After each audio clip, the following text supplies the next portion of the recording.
Hello, everybody. Welcome back to How Come. This episode is all about getting dressed and getting undressed.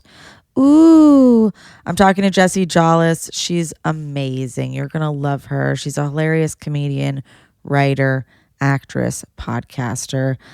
She actually hosts two podcasts, Happily Ever Heard of It and Middle Children, with co-host Chris Burns. And yeah, today we're talking about how Jessie dresses up almost every day and what that does for her, and tactics on how to do that if you'd like to dress up more too, and a little advice on like where to keep your stuff if you're a person who's like, I can't buy more clothes, I don't have anywhere to keep it. It's a lot of fun. Trigger warning, we get a little deep at various points, just about consent and stuff, but yeah, it's a great episode, a lot of fun, and you're gonna love it. How come? How come? How come I can't achieve? How come I can't achieve? I'm rolling up my sleeves. I'm rolling up my sleeves. Oh baby, I believe these guests can help, 'cause I can't do it by myself. I wanna just... Hello. Hello. So excited we're doing this. Me too. This episode's gonna be about dressing up.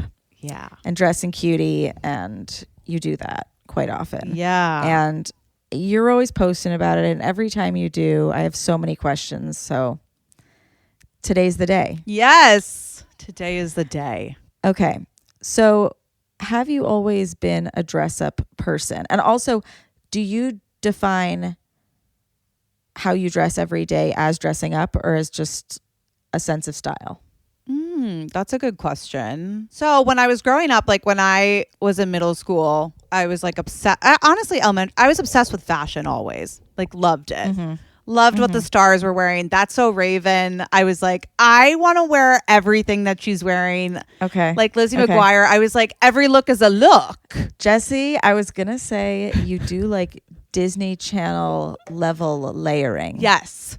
And accessorizing. Okay, I think it really comes from it's that. the inspiration. That's amazing. Yes.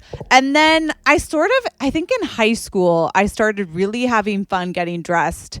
And I would sort of thematically dress. So, which I sort of still do to this day, which is like, I'll wake up and I'll be like, I'm a politician's wife. Like, what would that version of me wear? Like, if I want to wear like tweed, right? Where I'm like, oh, I'm just going to lean in. Like, I'm going to go preppy. I'm going to go sporty. I'm going to go grunge. I'm going to go fancy. So I just had very thematic. I just thought it was fun and sort of easier that way. But wait, okay. So this might sound crazy to some people and very relatable to others. But yeah. Do you feel that your personality changes when dressed in a certain theme? Yeah. I think that, when I kept trying to figure out my style, I kind of felt like it was a lot of pressure to be like, you better decide how you want to look every day. Like, you better decide now. Like, do you want to get rid of your punk stuff? You haven't worn your punk stuff for, a couple of months. And it was like, well, yeah. But normally, honestly, around October when it gets witchy, like I love to dress like a witch. Is when I start to like lean into that. Yeah. Or like sometimes in the summer, because everyone's dressing colorfully, I love to dress punk because it makes me feel different and unique. Yeah. I don't mean, I mean like, I feel like when I wear a dress, I like become like more of a girl in a way that I like don't always like. Yeah.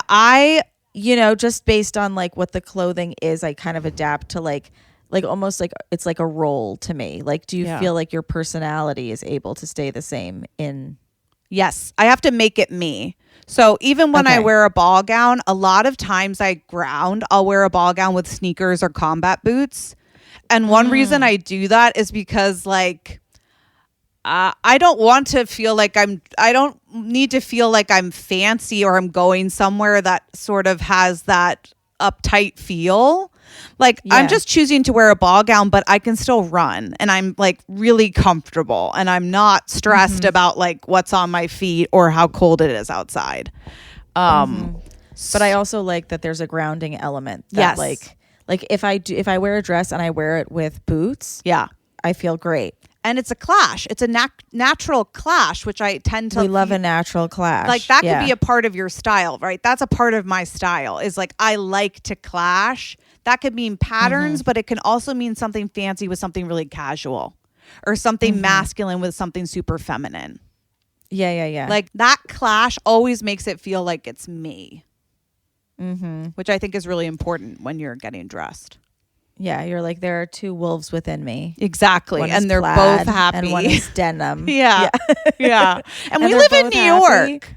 You know, we live in New York. Like we're walking around or like I'm not always going to something very fancy, but I like to feel like myself. So, but feeling like I can move easily is super important for me, just like logistically.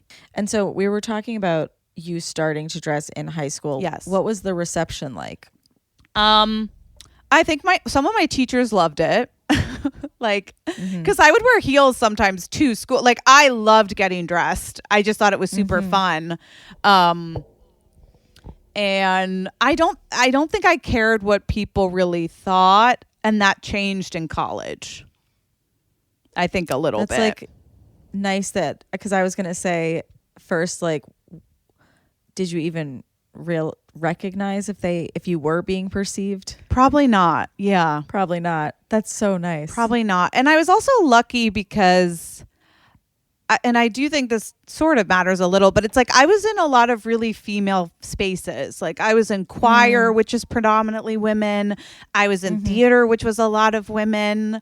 I played soccer, but it was it was women. I was just surrounded by women and I don't think I really was conscious of the male gaze, which is just something that like, sure, you know, subconsciously begins to like creep into your mind. Or it crept into mine in college. And you were picking good people. Yeah. And I was nerdy. Like, let me be clear. Like, I was not cool. And I think that's another reason I really was figuring out who I am. Because I think if you try to be cool, that's got to be hard. I don't know. I really was always like, I'm not, and I don't care. And yeah, if you try to be cool, you're trying to like fit yourself into a specific mold of a person who like that type of cool worked for. Yes. But then if you get in touch with yourself, there are so many like legitimately like cool things that you will come across. Yes. But that you would have never explored because you were trying that square peg. Yeah, you're trying to fit in. Like, I think there's such a reason that in high schools there's a uniform. And honestly, in life, when you're an adult, you can see that there becomes a uniform, which is like, I know in high school, I knew if I wore Ugg boots, a jean skirt, you know what I mean? Like, a Hollister. Jeans and a going out top. Yeah. Brands that are approved. Like, you know, you're going to look like everybody else. And then hopefully you won't stand out, which sometimes you're trying not to stand out. Right. You know? There is something to not having to choose, like when you're like really young. Just amazing. Take that part out of your day. And some adults love a uniform, but like I could never dress the way you do. Like me putting on like multiple layers, I'm like, oh my God, get it off of me. Yeah. Even though like it's beautiful and I would love to be styled that way, but like on the daily, I'm like, it doesn't like serve me the way I think it serves you. Well, I mean, and right now you have to have clothes for different occasions. Like I'm wearing a sweatshirt, but it has like my cat's face on it and it's like big and tie-dye. So it feels like me but it's still. always cute and fun. Yeah, but it's comfortable. It's comfortable. Yeah, I was going to say, I was like, can you do laying in most of your outfits? Dresses are normally very comfortable, or at least the ones for laying. That I wear are pretty comfortable. Because I don't like to wear things that are uncomfortable for a long. I just assume if it looks good, it must be so uncomfortable. Yeah, that's something I think I have to rewire as well. Yeah, because I don't. I don't how everybody think was is. saying like beauty is pain for the longest time, and it's like, no, sometimes it's like beauty is a stretchy waistband. Exactly. I love stretchy waistbands and things that don't like constrict me. Same with, that's why I don't wear heels really. I'm like, why would I do that? It hurts. Yeah. Yeah. But it hurts. I don't want to wear it. Were you always comfortable? Like you've been comfortable being yourself. Were you comfortable intimately with yourself from a young age? intimately. I mean, I went through. No, I mean, I struggled a lot.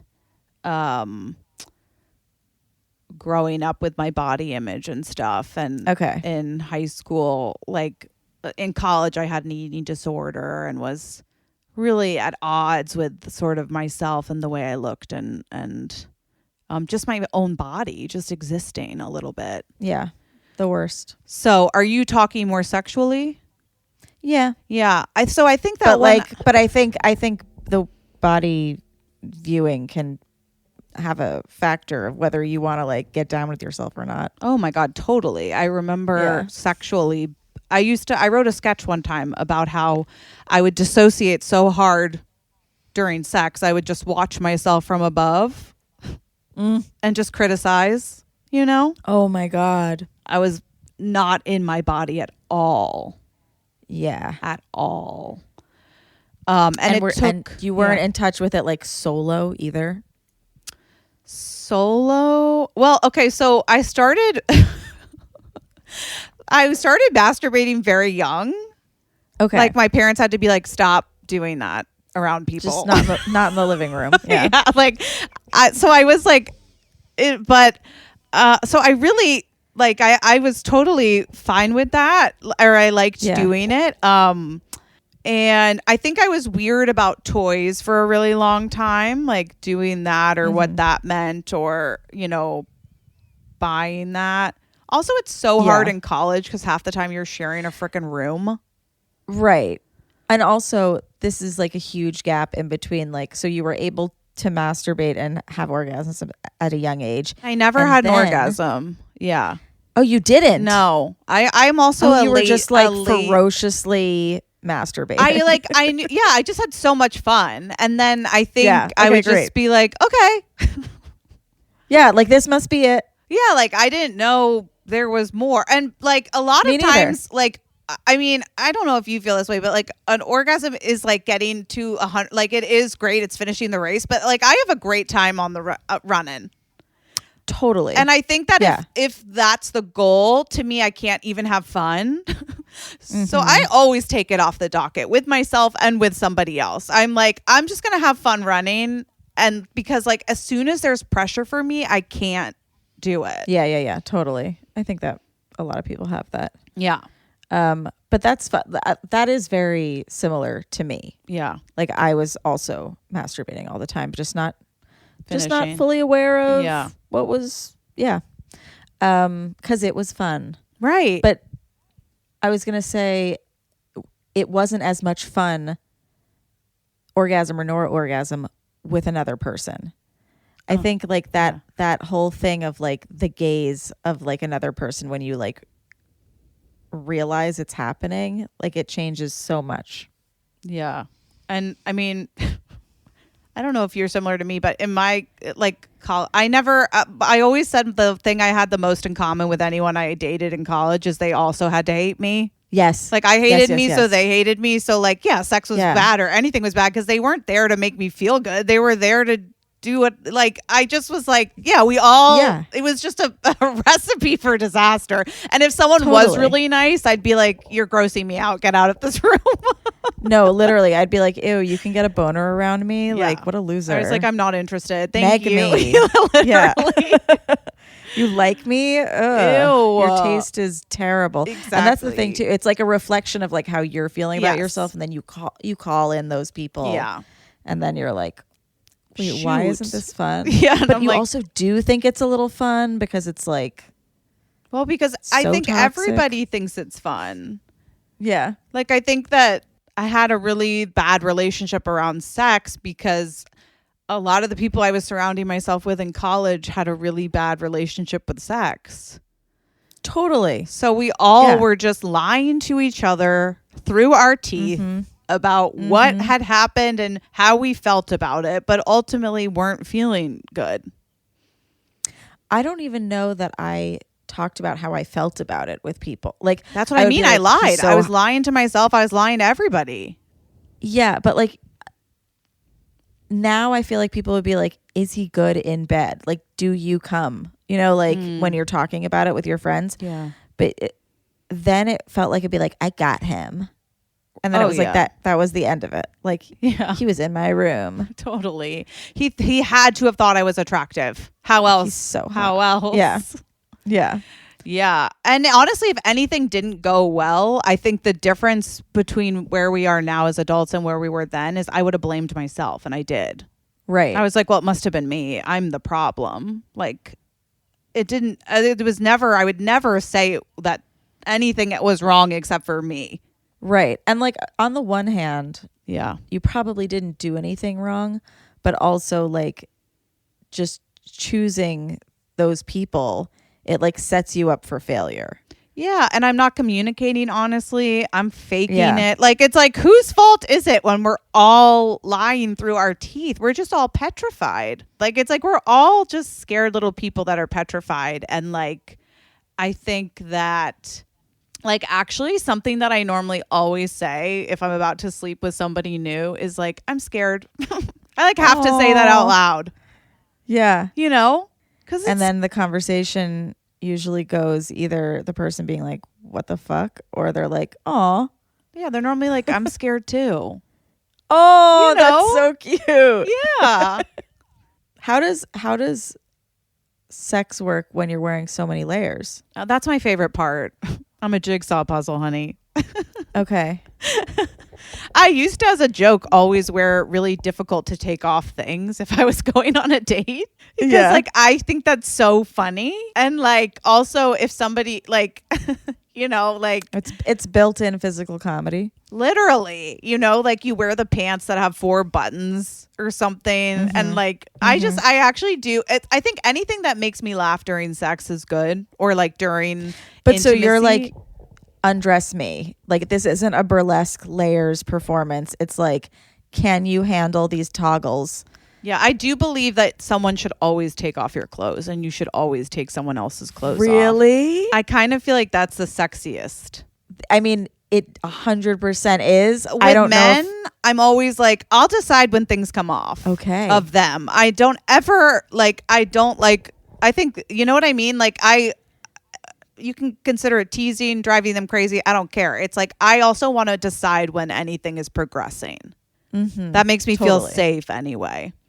Yeah. And then, yeah, I love to watch them try to take things off. I find it very funny. I think it's a very fun rule. Do you remember like what inspired it?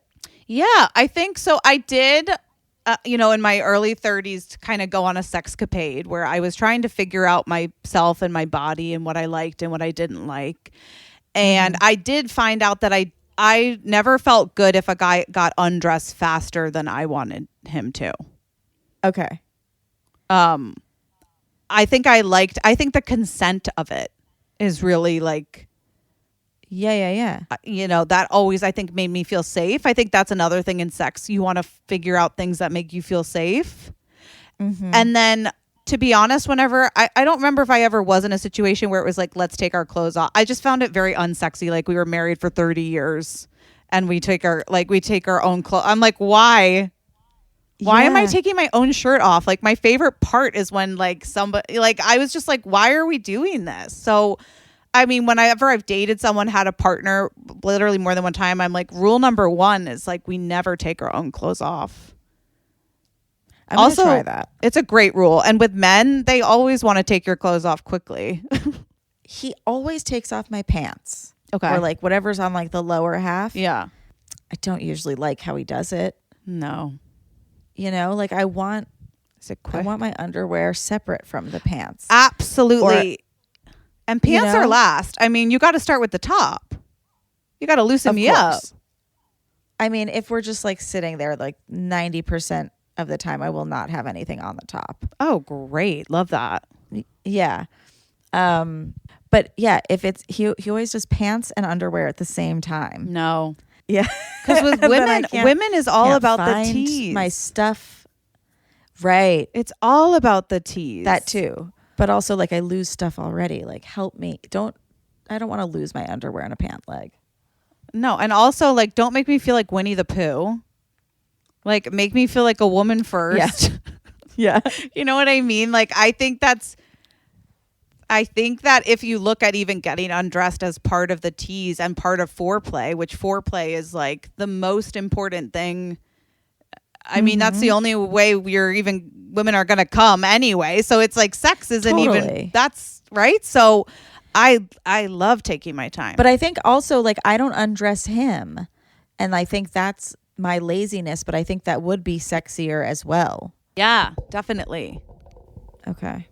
I think it is. These are I good think tips. it's a great tip. I love that tip. I forget it's like something I do until I'm talking about it, you know? But I think it's such a great tip it's like once you start to figure out that sex, it makes you more active participant. And it's a game. We're playing it. We're playing with each other. Like we are playing a game, and everybody like I think it's like safety consent thing, and also it's like the tease of it. Like how long? Well, you know what I mean? Because you're not going to rush me, like unless you do something really great that I'm feeling a rush. I'm like, I'll take my sweet time. I'm thinking about because you were like, I don't like when guys undress themselves. Yeah, I don't like before you're ready to either. I feel like I've had more experiences, and yours is valid, and that's a good yeah. But I've had where they'll take everything off of me before, like this is when I was like, you know, I love dating, that but take everything off and nothing of theirs. Like I feel like I love that there needs to be like, oh, I don't like that. I'm like, you're fully dressed and I'm nude. I think it's like, I don't mind that at all. Sometimes I think it's like interesting. Like, I don't mind that at all. Because if a man who does that is focused, he is focused and he is there for you, which is such a turn on for me. See, I think I'm getting not those men, or I was getting not those men. That focused on like, you? I think it was like they want to see the body and then like figure out how quickly they can bang. Oh my God, no. Yeah. Yeah. It's just interesting. I'm saying like that, like your people who were too fast were undressing themselves and my people were staying clothed. Yeah. I mean, rule number 2 with sex is don't rush a fucking thing. Well, of course. Right? Yes, as soon as somebody is rushing, you're like, okay, if you have to go. Yeah, go. You know what I mean? Like we that's can such a turn off. Like I'm like, oh, I like if anything is rushed, I can't do it really.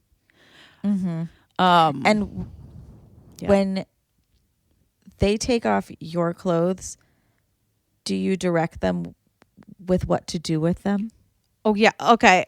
Or like you don't care if they end up. All right. So we're like really like, I mean, I need to know. Yeah. Yeah. So like, let's pretend I'm wearing a dress where it's like, okay, I might tell him to take off my tights or like I'll definitely tell him to take off the clothing the correct way. Like if I start to notice, you know, like sometimes they pull down your dress and you're like, that's not how it's an unzip. Yeah. And then I'll just make it sexy where it's like, I'll tell him like, go slow. Like I'll like move slower and like whisper in his ear, right? So that he's like so excited to do whatever it is. And then I'll probably be respectful of the clothing. Yeah. I mean, and sometimes it's like I'll take off all my jewelry. But again, because normally, at least I always find this such a turn on, but it's like if it's the first time we're hooking up and he's so excited, it's like the way they can't take off a necklace in the back, which I find adorable. Like I have no problem with that. Like, so it's fashion edging. Yes. Like it turns me on. That's so cool. I love that. It's so fun. Half the time they'll be like, will you keep your necklaces on? And I'm like, you'd love that, wouldn't you? From. Yeah. And if you break it, are you prepared to pay? Yeah. If the answer is no, then no, I can't keep it on.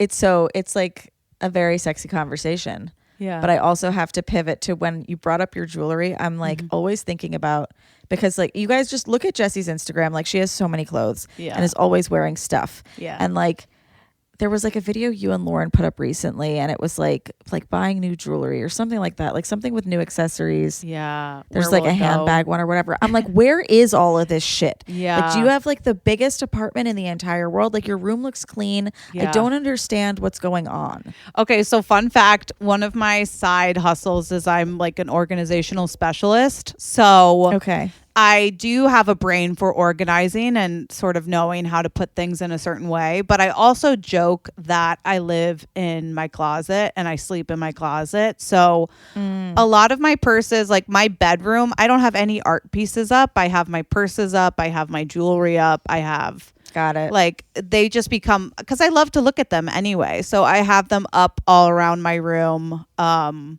they're on display places. So,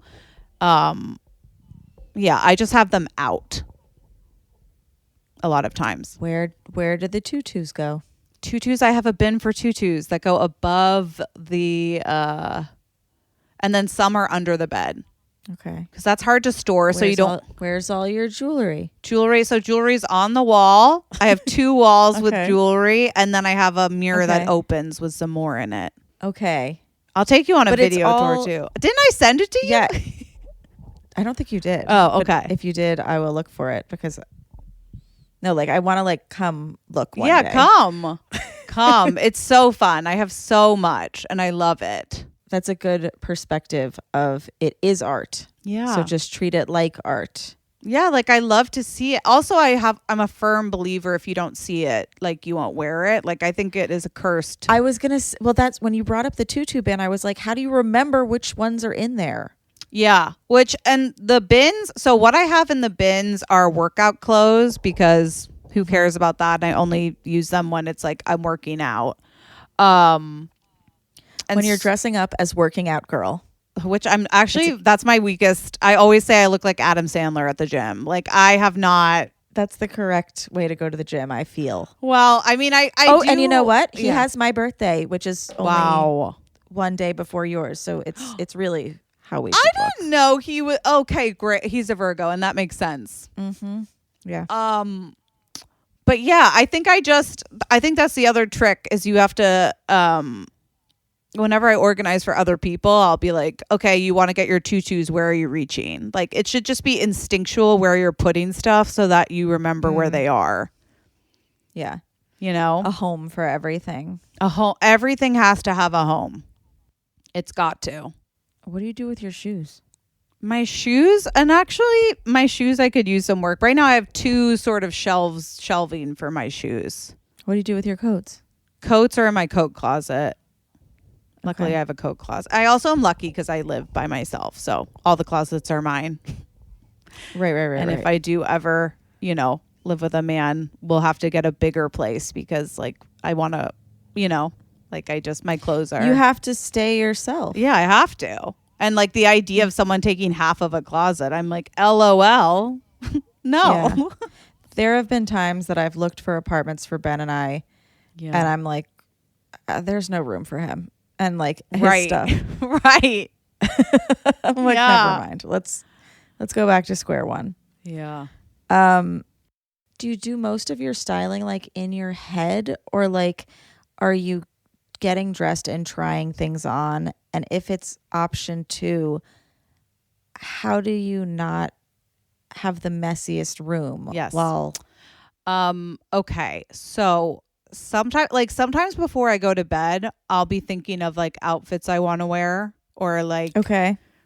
Pieces, whether that day, like I pulled out certain things that I didn't get to wear. Something I do if ever I'm in a rut, or if ever I have like a big week ahead, on Sunday nights, like I'll go to my closet and just pull things out that I haven't worn in a while, where it's like, oh, I love this, or I'd like to wear this week. Or recently, so I have a rule that when I get something, I have to wear it within 7 days. Whoa. That's a great rule, by the way. That's unless it's for like an event in advance. Unless it's for an event in advance, which normally I try not to buy for events, but because like hopefully, but there is like if I buy anything, the rule is I have to wear it within the week.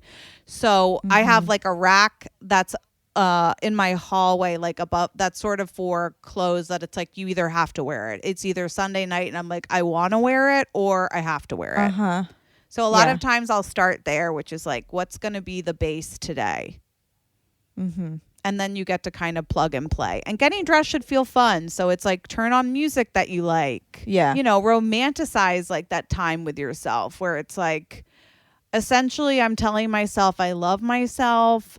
I'm so worthy of a special day and looking special and wearing things that are special. And a lot of times, right when I'm getting dressed, I'll be like, I didn't get dressed today even, but it's like, I don't want to get dressed. I'm too tired. I don't have, whatever it is, you know, even when it's like you're going to the grocery store. And then I'll be like, but this is your opportunity to wear stuff. Like, we work from home now. If we don't give ourselves opportunities to wear things, we won't. I won't. We won't. Yeah. And then as soon as I put it on, it's like I sort of become the person I want to be. And then I sort of lead with that in my life. Like, I just sort of feel like I walk differently. I'm excited to be outside for longer because I'm wearing this thing I really love. Yeah, totally. The trouble I'm having with my closet right now is like, I'm not excited about anything. And I'm also just like worried none of it's going to fit. And I know that like the solution is just like, go buy clothes that fit. Yes. I call those bullies in your closet. What are they? Bullies? Bullies. So if you have bullies in your closet that it feels like they don't mean to be, it's not their fault. No, it's not their fault, but they act as bullies. Like if you're in a harsh mood, they can pile on.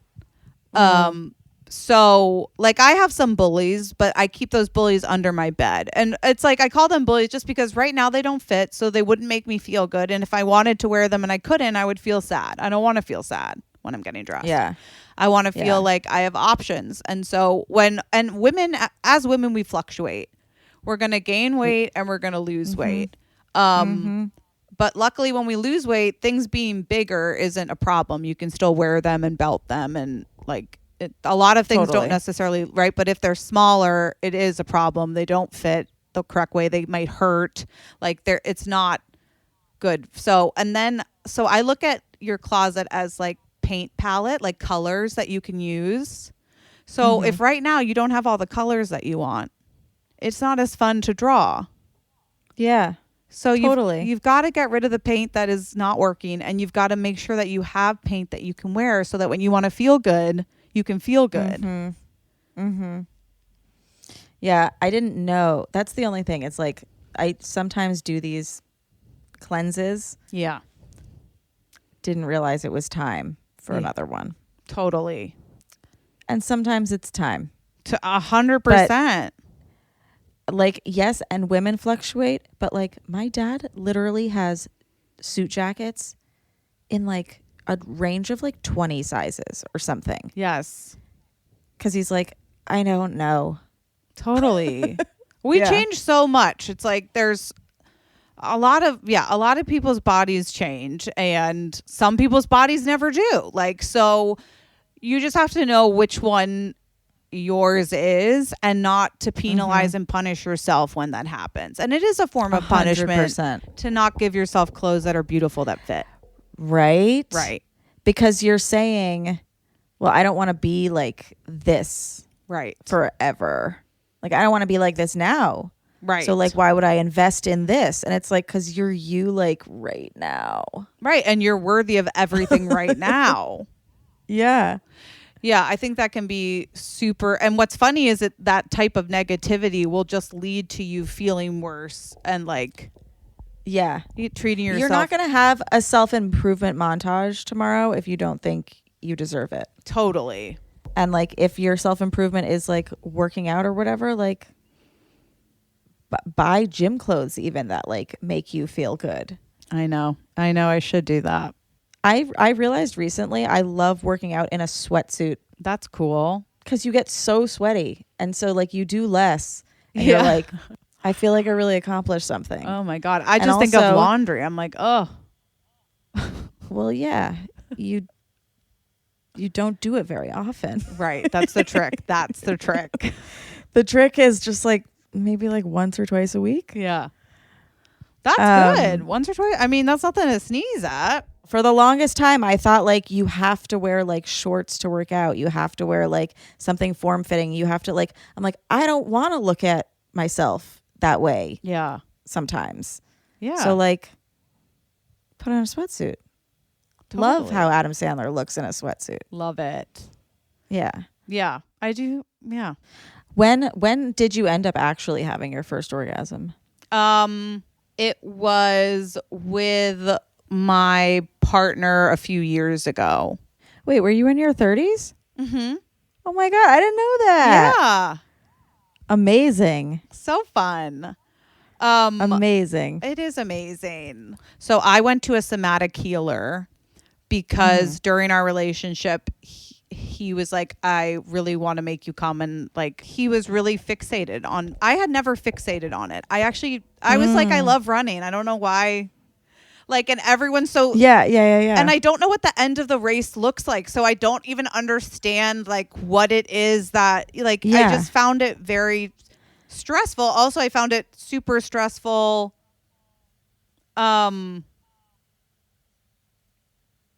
That he cared about it. Yeah, that he cared about it. Yeah. Yeah. And to be honest, I'm like, I don't know. But so I started working with a somatic healer because I wanted to understand my body and understand what was going on. And for me, an orgasm is really linked to feeling safe, Yeah.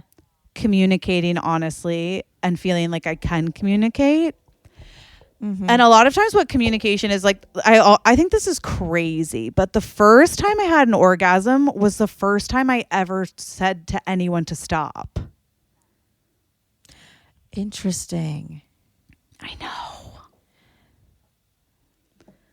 I think it's going to make me cry, but it's like, I know. I remember like we were having sex and I wasn't really enjoying it, which was very true with like a lot of times I had sex, right? Yeah. And he was my boyfriend, and I was like just kind of feeling like I like didn't care about myself and was like, just maybe we just don't worry this time, or wow, that went faster than I wanted, but whatever.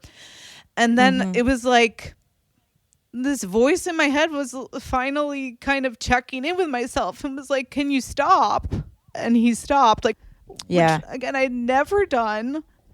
Yeah. And as soon as I did, I started like kind of profusely crying because I also think I felt really safe that like I said it and he stopped. Like, I think in the past, a part of you never says it because you know, or not.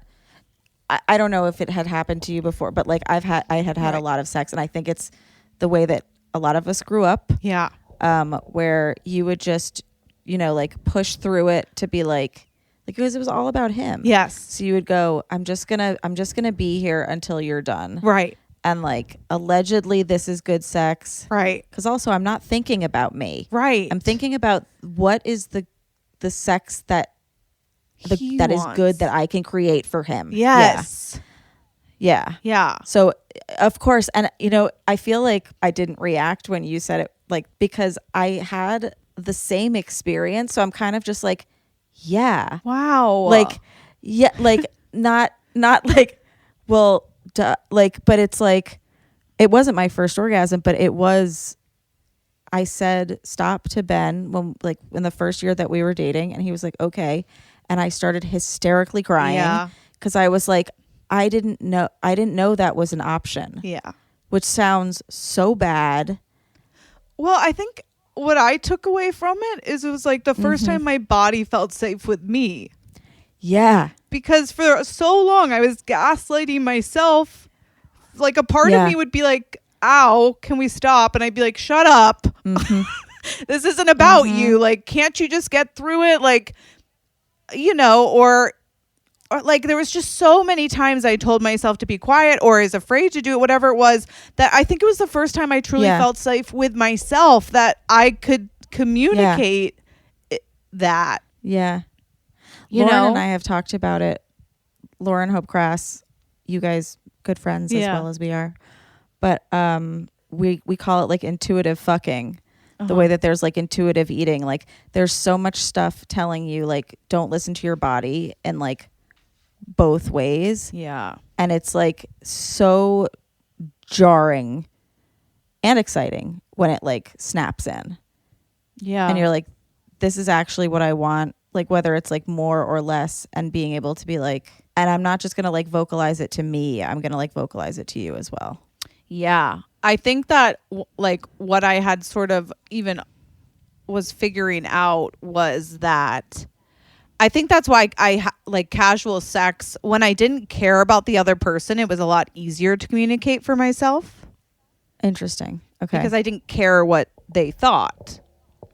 But I think that once I was in a relation, like when I was dating someone and really wanted to be like, I think I found it way harder to communicate for myself, or like, or at least until like that trust is built. And even then, I think that people can be like, there can be a lot of sensitivity with it. I actually remember once I said stop too, I was like, I wonder if like we're not, like if it's over, like if we're not going to be able to go back in, like if I've upset him now, or like there was a lot of like, I didn't know what was going to happen. And it's not even necessarily always like from like I'm like scared of violence or whatever, but it's like I'm scared of disappointing you. I'm scared of making you not horny anymore. Yeah. I'm scared of you not being attracted to me. Like I'm just scared. And that's why like the safety aspect is so huge, important. I'm scared of disassociating. Like I'm scared of not staying in my body. Like, that's why I always say I'm scared, because like, I know we should be scared. We should all be scared, and we should all care enough that we're scared. Like sex is, a lot of it is like, hopefully if you're good at sex, you realize that you have to just think you want to please your partner and to be giving, you know, like it's a give and take, and you want to kind of like play that game with that person. But yeah, and it's like this like line of like, you want them to be happy, but also not at the expense of yourself. Yeah. But so the first orgasm itself, you had this like breakthrough moment. You said stop. He did. We cry. Yeah. Did the orgasm happen in that moment? No. Okay. Oh my God, no. So then it was like resuming, and yeah, I sobbed, and then I think I realized I wasn't in trouble. Like everything was okay. Like I think there was a lot of reassurance that had to happen. And then because then I was like connected to my body, and my body was a little maybe sensitive. Like I was being way more verbal on how to get me back into the moment. Which then I think I felt so safe with him and with myself. Amazing. Yeah. And before you went to the somatic healer, you had spoken about like he had he ever asked like, do you have orgasms, or like was that a conversation? I think that's honestly, that became one, like I think that's why I'm like, no one had ever put that pressure before, so I think that because it became such a pressure point, like that was also making it way more difficult for me to even enjoy the ride. Right. Enjoy the ride as well as get to the end. But it was like, even on the ride, I was like stressing out about like finding the exit, right? Where I was like, God, now this person is like watching me and fixating on it. And I forget when, like it might have been years ago when I was on my sexcapade, where I was like, I don't fake it. Like I don't fake a thing. So like, I mean, if it's quiet, it's quiet. Like I just never sort of fake anything anymore in that department. But yeah, it became a something that he was fixated on. And you think it was because he like wanted to make it happen, or he was just like, oh, I want this for you? I think it was, but I think it was, yeah. I think that a lot of times people measure success on that. So I think he felt inherently unsuccessful. And then I think that he had sympathy that also like, I like wasn't able to, and then also was finding it stressful to like be intimate because there was this pressure. Yeah. So And then like I feel like might have felt like conflicting when it actually happens, because then you're like, ugh, now this is a thing. Like we got to do this every time. yeah, I think ultimately, because also though the somatic woman I was working with was very much like, you don't need to stress about that. I think like the stress of that, I was never stressed about it, because again, I was enjoying the ride. Like I really wasn't stressed about it because I knew like I enjoyed sex a lot, and enjoyed being intimate a lot, and everybody else seemed very worried about this thing. And I also think that sometimes you orgasm differently with different people. I wouldn't know. I think that I don't know either. Like, I think also sometimes you have completely different feeling orgasms. Like sometimes I have an orgasm that's very in my ears. And like I've been hearing so much about the ears recently. Ears are really big for me. That's when I'm like, oh, Yeah. we're in the right. Like I'm getting near. Or like heat is a really big one for me. Like as soon as my feet or like I start to feel heat, I'm like, oh, I'm getting really. I don't know if heat is for other people. No, mine is my tongue pops out Of your like mouth. I go like, oh, cool. Yeah. yeah. I think. And like when it's happening, sometimes I'm like, oh, Yeah, I'll feel almost sometimes like my face blood vessels are like like I'll be like, oh, I'm like it feels like my face is tight is how I feel. yeah, it's Botox. It's Botox. It's the Botox working. So, but like what I'm saying No, is it's it's Otox. it's that Otox, yeah. But I've had different things with different people. I also think it depends like what is going on that like I don't know. I it's still kind of like I like don't put pressure on. I also haven't had sex in a very long time, but I don't put pressure on it. And like I think that when you it's like the place where you stop caring about what your body does. And so then you're fascinated about what your body is doing. Totally. Right? Where it's like if I can just get to that place, but also again, I do think it's just enjoying the ride. Like and I think different people can make you have different types of orgasms. I do think that. Well, I want to defer to you because I've only ever with one person. But And has it always been the same type of like it's doing the same thing type thing? You know what I mean? they're all very similar because I'm always doing the same thing. Okay, so yeah, that was my Like I've had internal ones before, but that's been alone. Most of my range has just been like solo. But anyway, so was there something was it manual? Was it oral? Was it something he did, or was it just happened? What's funny is I don't think that it had anything to do with him. It had completely to do with me, which is a little bit annoying about an orgasm or when I went to my healer, which is like the only person kind of keeping me from it is myself or like, you know, but also that means that you can, for me, the secret sauce is safety and like feeling connected. I think you unlocked it. Yeah. Yeah. I think that's so good that you do say you're scared now, because then their like response to it is just such like a good litmus test and like a nice entryway into talking and setting up like we're going to be communicating boundaries from here on out. I have a lot of little like whenever I start dating someone, normally if I like someone, I'm not going to sleep with them the first time I meet them, although that could change. But normally I will only make out with somebody. And one reason I do that is because it's a boundary. It's like a first boundary, and you're going to see like how a person upholds your own boundary when you've like communicated it to them. That, and there's just so many clothes. That, and there's so many clothes. But yeah, I just think like I just think, yeah, it can be It can be. I don't remember what I was saying. It doesn't matter. It does matter. It'll come back to you. I just have, so when you went to the somatic healer, was it his idea? It was my idea. It was your idea. Well, and you hadn't even had an orgasm by yourself? No. Okay.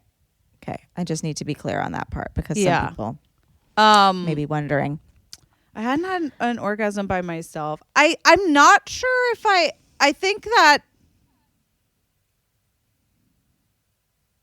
I don't really remember. There was a partner that I dated that I don't fully remember. But I definitely had never by myself. And I had never with the boyfriend I was with. And so I went to the somatic healer, which with a lot of the work that we did was about staying in my body during sex, because essentially I dissociated. So I wasn't as, you're not engaged. Yeah, exactly. Not engaged. Yeah. And so it was about, a lot of the work that I did with her was about just staying in my body and consciously checking in with myself about safety. Because especially when you're first dating someone, but honestly, I think that sex with a man is scary inherently. And like there are just times where I read this book, I think it's Come As You Are, where it talks about brakes and accelerators. And that was just so true for me, because sometimes I would feel like we were cruising and like something would happen that would just I'm at a standstill, and like I can't figure out how to recalibrate. So even just knowing that like the breaks happen and I have to just slowly coach myself back in from a break. But yeah, so she helped me. So, and I actually think that one of the tricks that she told me or told us or whatever was like, my goal was never to have an orgasm. My goal was to be in my body, to feel things, to communicate, which is then when I communicated for the first time. And then I communicated so much coming back out of it. And then I was able to have like my first orgasm, which maybe I'm crazy to say this, like, and there is a big release. I think a part of me doesn't release a lot. I'm just like, but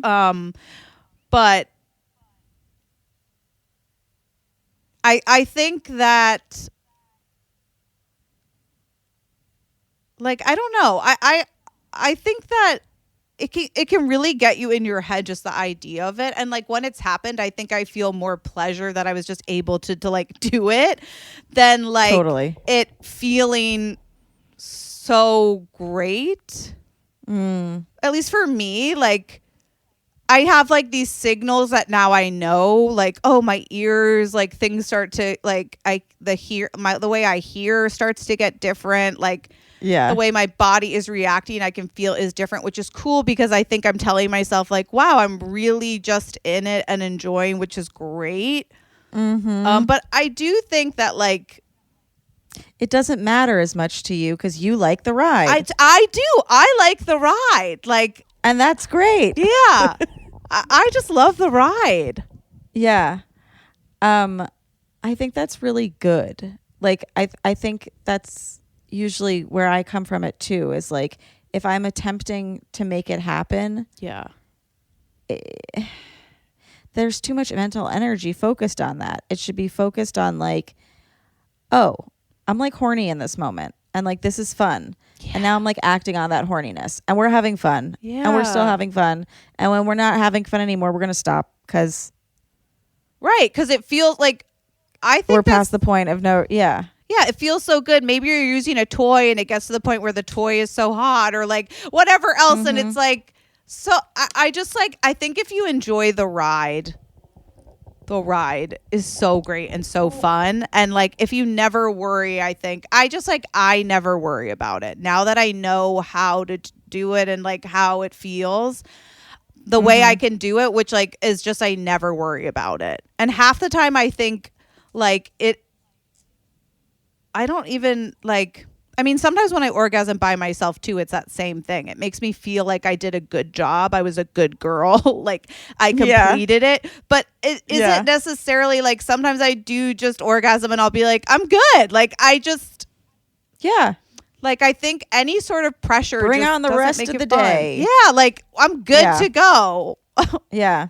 So I think that's very good advice too. Like, as far as life goes, is like enjoy the ride, which sounds like very like pithy and annoying, but like everyone was posting those like 2016 dumps this last few weeks, which I'm like, are you fucking dumb? Like that's when he got elected. Like, but I understand the sentiment. It was like we didn't know, we were hopeful, blah blah blah. Yeah. But I looked through my album and I was like, oh, look how much fun I was having, like riding the ride, you know, and like genuinely being like, these are the good old days. And I'm like working, and like obviously we're always working towards a goal. Yeah. But like it's so nice to be like, I'm gonna do like some really fun stuff today, or I'm gonna do some really like productive stuff today, and I'm just gonna like enjoy that. Yeah. Try to not focus on like what's this gonna bring and how fast is it gonna bring it. It's like just do the day, enjoy the day as much as you can. Yeah. It sucks. I know. But, you know. Yeah. I hear what you're saying. Yeah, it was funny. When I looked back at 2016, I was like, wow, those were hard days. Like, I feel so much better now. Because you're enjoying now. I'm not enjoying now. We're flipped. No. But I will. I'm inspired now. Good. Sometimes if I'm trying to, which by the way, January, never forget. Never forget. January is a fucking, I always call it the Super Bowl of mental health. It is, you've got to be working the hardest to not feel like it's a really hard time. Mm-hmm. Everyone's a lot more antisocial. Everyone's in hibernation mode. Like we have all this momentum from New Year's that like, yeah, we all go, I'm going to be different. And then we go, no, I'm not. Well, it's like, and all these opportunities are going to come. And then January, everyone's like, sorry, we're just getting back. Like, I don't have time to, like, everything is just start, like, nothing is popping off. Yeah. But something I do when I'm trying to like feel better, or I'm like, okay, it's back to like figuring out how to get happy, right? It's like writing down all the things I enjoyed doing as a kid. Ooh. That's always a great place to start. Okay. Whatever those are. Like I loved playing dress up as a kid, which is why it's like I forced myself to play dress up as an adult, because I'm like, you love it, you freak. Even if you don't want to do it, which by the way, half the time I'm like, I really just don't feel like doing it. I always start to love it when it's like going to the gym, where it's like getting there is hard, but once you're there, you're like, okay, I'm strong actually. Yeah. Right? All the things that are good for us are very difficult to do, or I find they're hard to start. It's true. Something I've decided to put on my docket is I'm going to sign up for a class. I'm like, learning is really fun. Also, watching myself get better at something is a really good tool to feel better about yourself. Yep. Because you're like, look at you. You couldn't do this before, and now you're doing it. My ankles are crushing in PT. Yeah. You hurt your ankles? Oh, I'm just in physical therapy for weak ankles. Oh, girl, I'll tell you, because I went to physical therapy. You should actually go to my chiropractic healer. He's fucking great. He's not a chiropractor though, right? He doesn't crack, no. But okay, I was going to PT for my shoulder and like twice a week. And I just felt like nothing was working. Like I was like, I'm just coming and I'm still always in pain. Like I was getting really angry and upset. Yeah.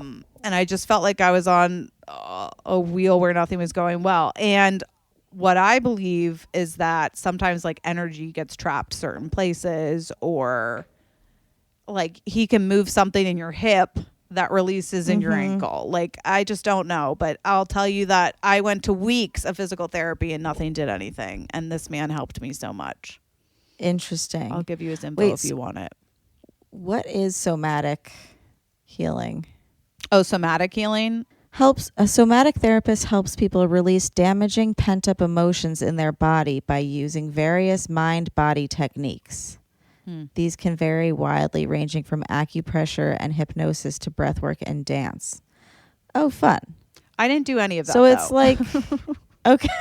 I'm like, wait a sec. I essentially, I know I was looking into sex therapist. Yeah, yours sounds like therapy. It was like but she was called she was not a licensed therapist. She was a somatic healer. I got her through whatever.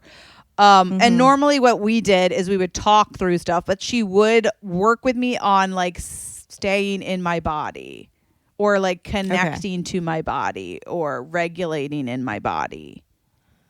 Because we talked about sex a lot, and she would like touch me and stuff. Not but like yeah.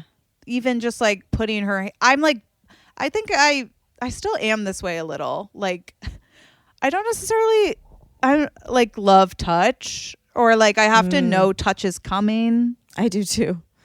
Ben has scared me so many times, like trying to like touch my butt or whatever when we're in like a public space or whatever, and I'm always like, like I'm like, not you have here. to tell me that's I'm high you. alert. But you have to tell me that's you. Come on. Like, men. That's crazy. I know. Yeah. I'll never forget one time I was dating someone. We went to this cabin in the fucking woods, and he was like, I'm going to go outside and do something. So I was like, he's outside. And like a few minutes later, and I was in the shower. I don't remember what happened, but he either was outside the door or like, and I think I screamed and like got really like emotional because I was like, you said you were going outside. Yeah. Like, I thought there was a stranger in the bathroom. So scary. I just think as a woman, you really don't realize the layers of fear. I think that I'm really like in touch with how much fear there is being a woman, like navigating just in general through the world.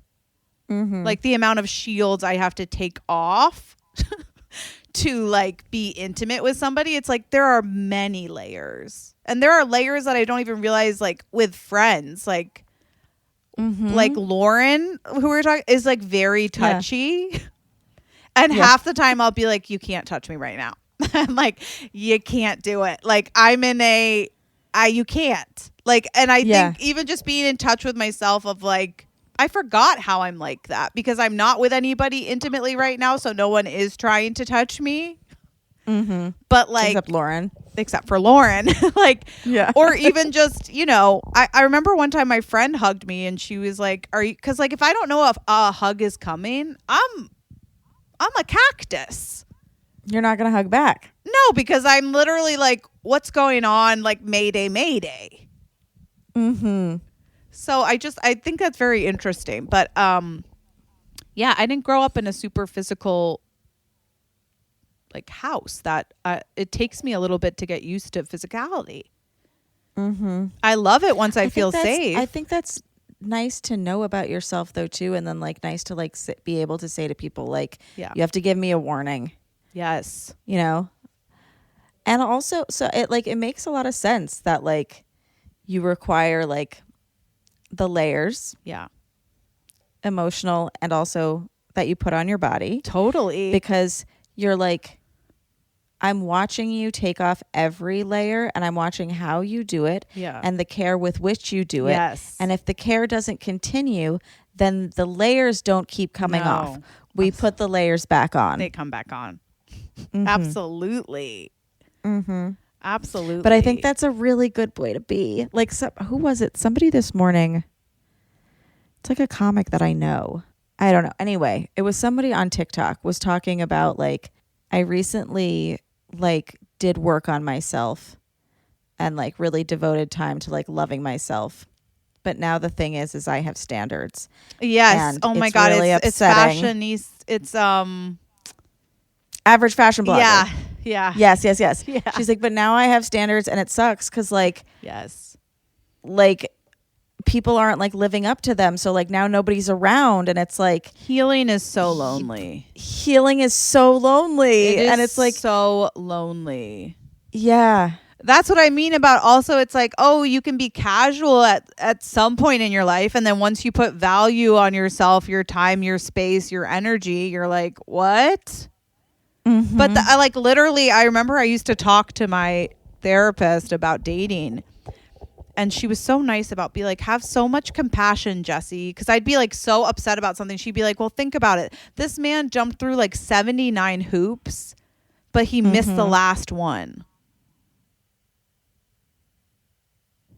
So what does that mean about that man? Like essentially, it's like in order to even meet a man in person, right? I have all these standards that he has to reach, right? Yeah. So like there was such a feeling of disappointment when I would meet someone and they would say something or do something that I would go, oh no. But I have that with friends as well, where like there was someone I was growing close to that I was like really enjoying. And then they did something that I was like, that makes me like rethink everything about you. Like, just like, you know, and like,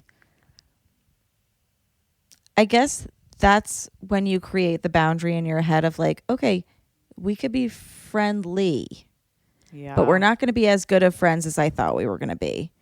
And that's sad because I wanted a really good new friend, you know, like I really wanted that. But like, I can't. It's so hard because unless you build up your credit, which they can do as well. Yeah. I was talking to my therapist about this too, where sometimes she was like, you can have movie theater friends. Like she was talking about how you can have different tiers of friends, but I actually struggle with that a great deal. Like I'm like, if you're my used friend, to say that too. She'd go, you can have friends for different things. And I go, but then I'd feel like I'm using them for that thing. Yeah. And I feel like I'm not giving all of my friend, like if you're my friend, I'm like, get in my bed and hear my depth. That video, Jessie. Yeah. It's so crazy. So Jessie posted a video. It's you and Lauren. And you're like, all I want is like my friends to come over and like show me their stuff. I get in their bed, whatever. Yeah. And I had literally the day before been like, where are my friends who want to just come over and get in my bed? Yes. Like, why do we have to go to lunch? Why do we have to go to museum? Why do we have to go drinking? I just want you to get in my bed or like come to my house and watch me clean my room. Yes. And like, there are friends like that. Yes. And like one of my friends I reached out to and she was like, I'm sorry, I've been a zombie. I've been sad. I was like, girl, let's zombie together. Literally. Like, I'm like, who said I'm literally just zombieing over here by myself, raw, you know, like I think it's good to remember that stuff. And I think that's why people like I'm not saying that romantic relationships, the only thing that you can get out of them is someone lays in your bed with you. Right. But it's a really big plus. And I think that's why we're seeking romantic relationships, because laying in your bed with friends isn't normalized enough. And like, no, you're not going to fuck them. But like when they leave your bed, you can masturbate. Like just have somebody in your bed to cuddle with. It's just intimacy. Like I think. Or not cuddle with, but you know, if you're you. I cuddle with friends. Like I try to. Sometimes I have trouble, like just because but like one time I was having a really bad day and my friend came over and was like holding me from behind. And I was like, that's exactly what I needed. Mm-hmm. Like I just needed that feeling. And like platonic cuddles exist, and like someone to lay in your bed, never like get in a relationship. Like there are people that I lay in so many of my friends' beds. I think I'm a bed person. I just hop from bed to bed, like, or I just like to be sitting, like laying. I'll be on a couch, but like I want to be laying. You know, I'm a bed person. I didn't know that. It's on my Instagram bio. Is it? Bed person. Yeah. I love that. I think there are so many. I think about that a lot when I'm like I think it's really hard to be single if you're a bed person because you're like, Mm-hmm. you got to go out. And I'm like, well, my husband's in bed too. Like, I'm like, well, I'm like, Literally. I'm like, well, Literally. like, where am I going? A bar I never go to and I don't really drink. So like, why would I go to a bar? Wait, there needs to be an app specifically for bed people. And like you can FaceTime. See, but it's like, I don't trust men bed people. Well, Jessie, then just get in bed with your friends. And if somebody comes along and he seems to be really nice and he's respectful of all of your layers. Yeah, that's true. And he wants to get in bed, then we can let him in bed too. No, that's But fine. For now. I think if a man said it, I'd be like, ick, get a job and work. You know what I mean? Like, I don't know. But sometimes they work from their bed. That's true. I mean, ultimately, I will be with a bed man because, like, that's normally weekends when I'm in a partnership. I'm like, so we'll just be staying in then, yes. But that's nice. That's like safety. That's safety. Yeah. Do you have any fashion goals going into this next year? Do you have fashion dreams, goals, desires? A goal I have right now, I think I always want to dress, kind of like bravely and daringly. Like, I think there's I can feel my brain, the chemistry when it's like, I decide to be somebody to be looked at, like the science behind that of like, I'm telling myself like, I'm just like worthy. There's something that I can feel the energy in me shift. Which I really like. But I am right now kind of talking to myself about the fact that it can be enough. Like what is in my closet can be enough. I think that the fashion industry and sort of like there's such a what's new, what can I get next? Like there's a feeling of I don't have enough, and I really want to kind of sit with myself, which is like I have gorgeous paint. A really good amount of stuff. I have a great amount of stuff, and like I don't need more stuff. And you could rotate in your stuff and become even more creative with all the stuff you already do have. Yeah. I think I want to, like this next year, my goal is to take my stuff like on trips. Like I want to spend the money I spend on my closet on trips. Totally. And realize that like show I your have stuff enough. the world. Yeah. Like take your purse on vacation. And I had enough before too. Like I think there is just something to look at yourself and look around and be like, I have all the beautiful things I need.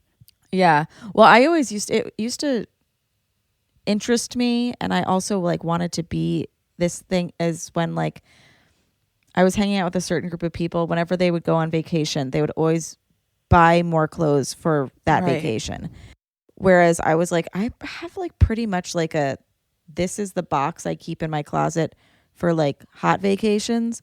Right. And then there's a box I keep in my other closet for like cold vacations. And like, I was like, it's very cool that like, but like, where do you keep your shit?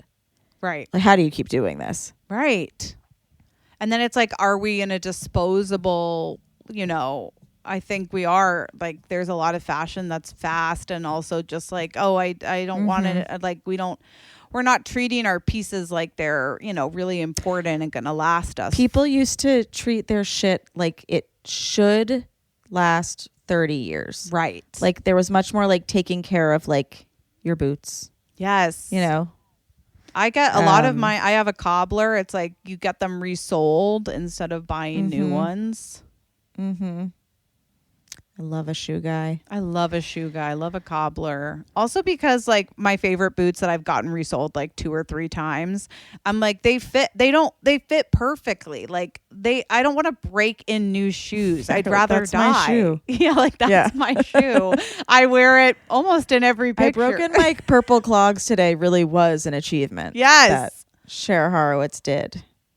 I really think about the fact that like sometimes I look at my shoes and I'm like, half of y'all could go.